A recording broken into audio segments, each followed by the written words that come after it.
The Crimson Isle is a massive island in Hypixel Skyblock that has a lot of different things to do. Blaze Slayer, trophy fishing, Kudra, mini bosses, you name it, the island probably has something for you.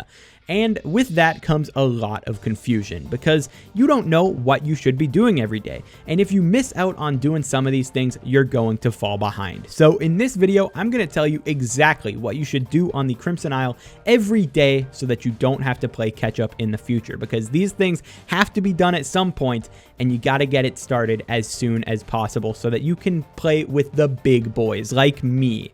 If you enjoy this video, or if it helps you out at all, I'd really appreciate a like or a subscription. I'm on the grind for 60,000 subscribers, and if you subscribed, that would mean the world to me. But let's get into your daily Crimson Isle rotation. The first thing that you need to start doing every single day, even if you are a Combat 24 player, you should try and make your way over and do this every day, because this thing is so important and it takes so long. Is get your heavy pearls from the matriarch. Some of you are probably confused. What's the matriarch? Well, I'm inside of the volcano right now, and if I drop down over towards where the magma boss spawns, you're gonna drop over here and then run this way. There is then the hell wisp that's gonna be around here, but if you run past the hell wisp, you're going to find the matriarch. The matriarch is on a 24-hour cooldown, and she is going to give you heavy pearls. Here's some gameplay of me inside of the matriarch. You're going to see that you have to punch these heavy pearls, and then you have to escape by climbing up the side of the matriarch and hitting these pigs, swinging out, and then you get 3 heavy pearls. Now, you may be thinking, why do I have to do this every day? Well, if you want to get a max new armor set ever, it takes 230 days of doing the matriarch to get your armor set. 230 days. You need that many pearls. So you got to get going as soon as possible. One fun thing inside of the matriarch is that Diver's armor works inside of there, because she's going to have this water that goes up while you're inside, and you can actually just like launch yourself to the heavy pearls. It's kind of overpowered. But seriously, if you're not doing the matriarch, you're going to take so much longer to get the armor than you would otherwise. So as I said, if you can enter the Crimson Isle, you should come do this, because you don't need items, you don't need damage, you don't need anything other than the ability to walk around, and you can get the matriarch and you can get 3 heavy pearls a day. So definitely get started on doing this.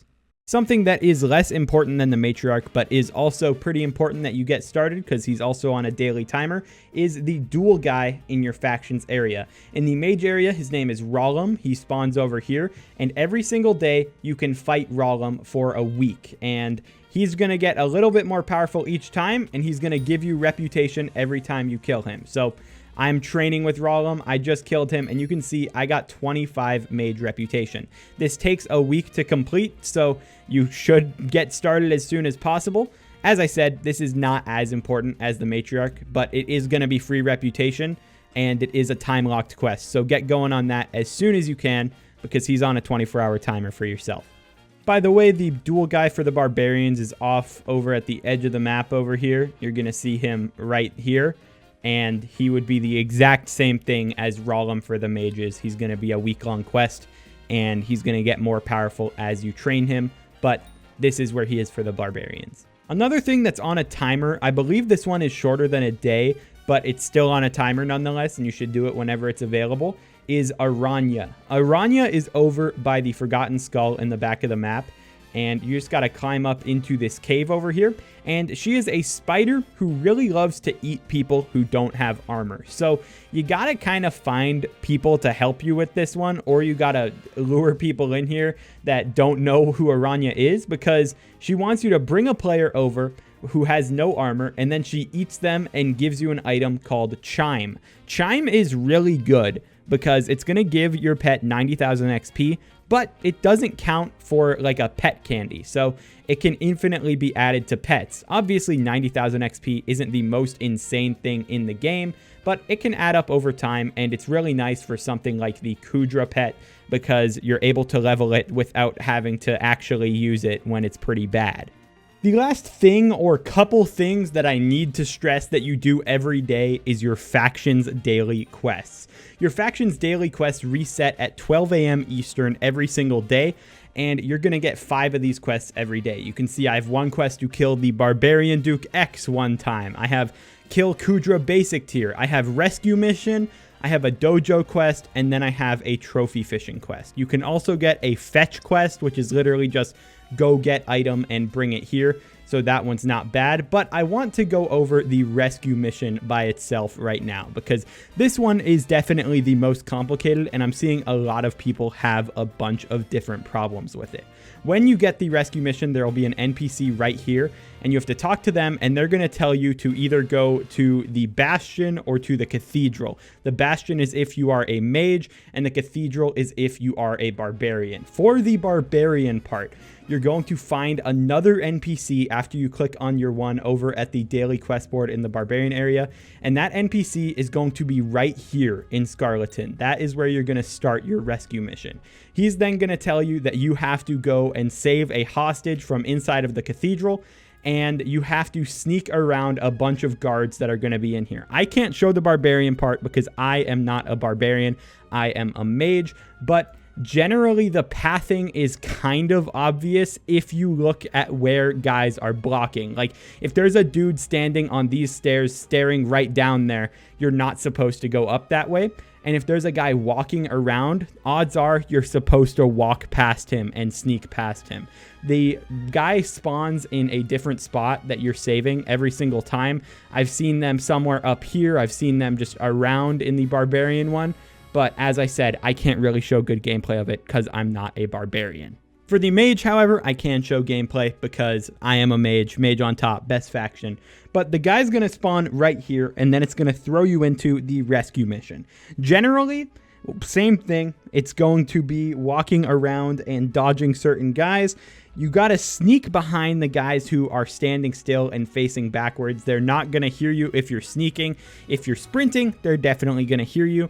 And you have to find the hostage within the area. I'm going to show gameplay of one of my rescue missions that I've done. This really isn't super complicated, but it can get a little annoying with the weird terrain in each of these areas. I think that this mission is definitely the coolest one of the daily quests because the other ones are just kind of like go do one boss, and that's kind of boring. But these rescue missions are definitely interesting and add a bunch to the daily gameplay loop. So I'm just going to let the gameplay finish of me doing this whole rescue mission.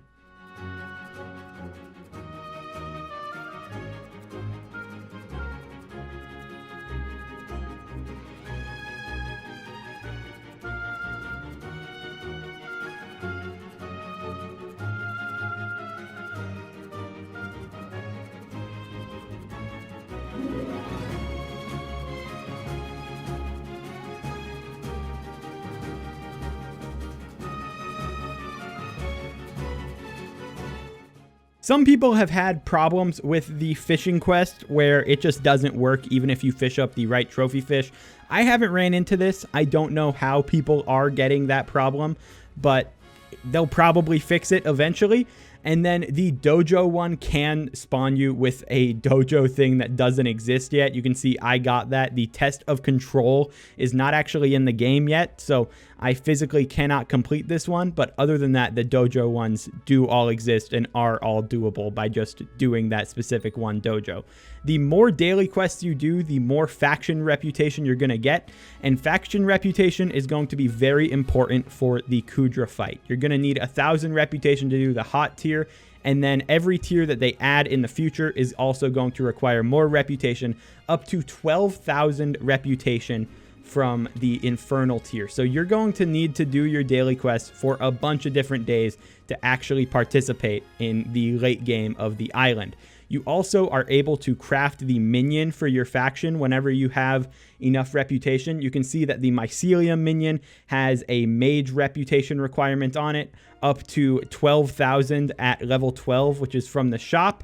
So you need to level up your factions, and you can only do that by doing some quests that are around in the area and your dailies. So your dailies are going to be very, very important. And this and the matriarch are definitely what you should try to do each day. And a nice thing about these dailies is that something like the dojo or the rescue mission or even the wanted thing is going to be doable by pretty much anyone. The wanted one, obviously you need someone to kind of help you with it if you are a complete noob, but you know, there are people doing mini bosses across the whole island.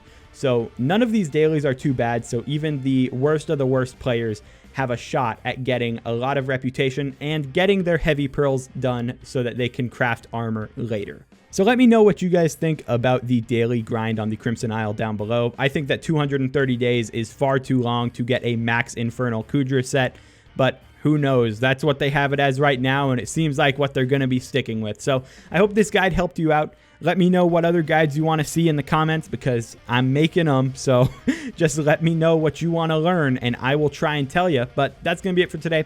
Hope you enjoyed and I'll talk to you in the next one. Peace out.